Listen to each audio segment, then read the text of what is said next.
ദൈവികമായ ഒരു പ്രാർത്ഥന, ദൈവികമായ ഒരു സമർപ്പണത്തിന്റെ പ്രാർത്ഥന ദൈവത്തിന്റെ സന്നിധിയിൽ കൊടുക്കുക. ജീവിതത്തെ നിയന്ത്രിക്കുവാൻ ദൈവത്തോടെ ചേർത്ത് നിർത്തുന്ന ഒരു ജീവിതത്തെ ക്രമീകരിക്കുവാൻ, ദൈവത്തിന്റെ ശബ്ദം കേൾക്കുവാൻ, ദൈവത്തിലേക്ക് നോക്കുവാൻ, കഴിവിലേക്ക് പോകാതെ ചിലവഴിക്കുകയെന്ന ഒരനുഭവത്തിലേക്ക് വരികയാൽ സത്യമറിഞ്ഞപ്പോൾ നമ്മുടെ ജീവിതം അനുഗ്രഹമായിരിക്കും. അതിനായി വൈദികരെ ഞാനും നമ്മളും നോക്കേണ്ടത് അല്ലാതെ മറ്റുള്ളവരുടെ മുമ്പിൽ പ്രകടനം നടത്തുവാൻ വേണ്ടി മാത്രമല്ല നോക്കേണ്ടോ അനുഭവത്തിന് എന്റെ ദൈവം എനിക്ക് ഒന്നിരിക്കുന്നതായ ജീവിതം, എന്റെ ദൈവമായ കേരളീയമായ ഒരു ജീവിതം, ഞാൻ ദൈവമായ ഒരു മനുഷ്യനുഭവത്തിൽ ജീവിക്കുവാൻ എനിക്ക് നമുക്ക് സാധിക്കും. അപ്പോൾ ചെറിയ ജ്ഞാനപരമായ നിലവിളികളല്ല, ഒരു കാലവും സാധിക്കുകയില്ല. വിജയമോ അതോ നിത്യ ജീവിതത്തിലേക്ക് ഉയരുന്ന നീ മുറിയായി തീരുമെന്ന് പറയുന്ന പ്രതീക്ഷയുടെയും പ്രത്യാശയുടെയും ദൈവികമായ വചനങ്ങൾക്കുവാൻ സാധിച്ചു.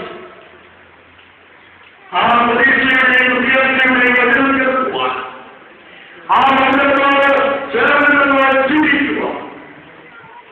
ജീവിതത്തിന് ഒരു രൂപാന്തരം സംഭവിക്കുവാൻ ഈ യഹോവയുടെ വരവോ വിലയുടെയും അനുഗ്രഹിക്കുന്നതിനുള്ള അശ്വാസമായി പ്രാർത്ഥിച്ചു. നമ്മുടെ നമ്മുടെ ദൈവസന്നിധിയിൽ പരിപൂർണമായി സമർപ്പിച്ച് പ്രാർത്ഥിച്ചു.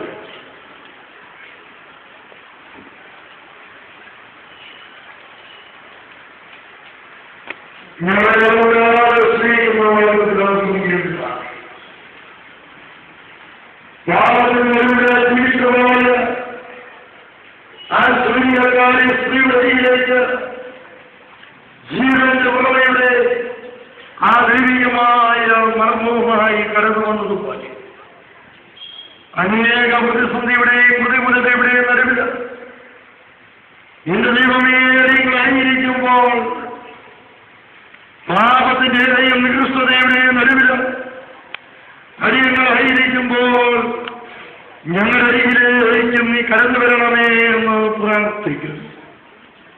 സ്നേഹവാനായ ദൈവം തമ്പുരാനെ, നിന്റെ വചനത്തിന് കീഴിൽ വിട്ടുകളായ ഭവനങ്ങളെ അനുഗ്രഹിക്കുക, ദാനമായി നൽകിയ മക്കളെ അനുഗ്രഹിക്കുക, രോഗാവസ്ഥയിലായിരിക്കുന്നവരെ അനുഗ്രഹിക്കുക, പ്രയാസത്തിലും പ്രതിസന്ധിയിലും ആയിരിക്കുന്നവരെ സന്ദർശിക്കണമേ എന്ന് ധന്യമായി പ്രാർത്ഥിക്കും.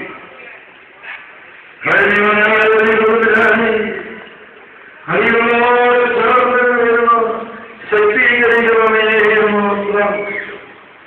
മറ്റുള്ളവരെ സ്നേഹിക്കുവാൻ, മറ്റുള്ളവർക്ക് സ്നേഹം കൊടുക്കുവാൻ, ആത്മാർത്ഥതയുടെ സ്നേഹം കൊടുക്കുവാൻ, യോഗ്യതയുള്ളവരായി തീർക്കണമേ എന്ന് പ്രാർത്ഥിക്കും. പ്രാർത്ഥനകളുടെ ആയുസോടുകൾ സ്വയമാരുടെയും ശുദ്ധിമതികളുടെയും വിജയോടെ അനുഗ്രഹിക്കപ്പെടുന്ന പ്രാർത്ഥനയാൽ തന്നെ അനുഗ്രഹിക്കപ്പെടുന്നത്. മഹാവിശുദ്ധിയായ അമ്മയുടെ വിലയേറിയതായ മധ്യസ്ഥതയുടെ അപേക്ഷ ഈ അനുഗ്രഹിക്കപ്പെടുന്നതായ ഇടത്തിലായിരിക്കാൻ ഇട നൽകിയവനായ ദൈവത്തെ സ്തുതിക്കുന്നു. എന്നെ ദൈവാലയത്തിലേക്ക് ക്ഷണിക്കാം. അമ്മയും സ്നേഹവും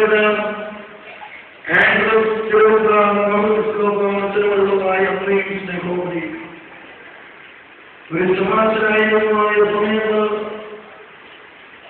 ഞാൻ ആദ്യമായിട്ട് ഈ എഴുന്നോവിനായ പള്ളിയിൽ പ്രസംഗിക്കുവാൻ എനിക്ക് അമ്മ അവസരം ലഭിക്കുന്നത് എന്നെ എന്നെ കരുതുകയും